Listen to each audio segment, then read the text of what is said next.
جب خدا عورت کو بنانے میں مصروف تھا، ایک فرشتے نے پوچھا، اس مخلوق پر اتنا وقت کیوں؟ خدا نے جواب دیا، کیا تمہیں ان تمام خصوصیات کا پتہ ہے جو مجھے اس میں رکھنی ہے؟ اسے ہر قسم کے حالات میں کام کرنا چاہیے، اسے ایک ہی وقت میں کئی بچوں کو گلے لگ کے قابل ہونا چاہیے، ایسا گلے لگانا جو گھٹنے کی چوٹ سے ٹوٹے ہوئے دل تک سب ٹھیک کر دے۔ اسے یہ سب کچھ صرف 2 ہاتھوں سے کرنا ہے۔ وہ بیمار ہونے پر خود کو ٹھیک کر سکتی ہے اور دن میں 18 گھنٹے کام کر سکتی ہے۔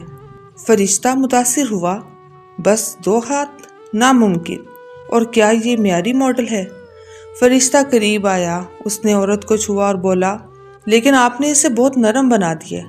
یا رب، یہ نرم ہے۔ رب نے کہا، لیکن میں نے اسے مضبوط بنایا ہے۔ تم سوچ بھی نہیں سکتے کہ وہ کیا کچھ برداشت کر سکتی ہے اور اس پر قابو پا سکتی ہے۔ کیا وہ سوچ سکتی ہے؟ فرشتے نے پوچھا۔ رب نے جواب دیا، وہ نہ صرف سوچ سکتی ہے بلکہ وہ اپنی رائے بھی رکھ سکتی ہے اور بات چیت بھی کر سکتی ہے۔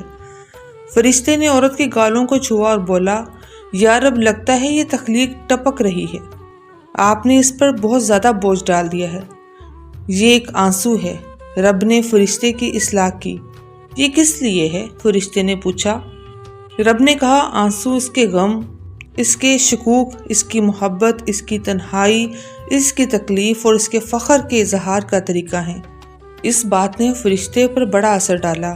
رب، آپ عظیم و باصلاحیت ہیں، آپ نے سب کچھ سوچا۔ ایک عورت واقعی شاندار ہے۔ رب نے کہا، واقعی ہی وہ شاندار ہے۔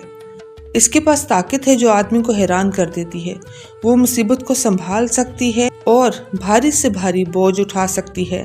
وہ خوشی اور محبت کی رائے رکھتی ہے۔ جب وہ چیخنا محسوس کرتی ہے تو وہ مسکرا دیتی ہے۔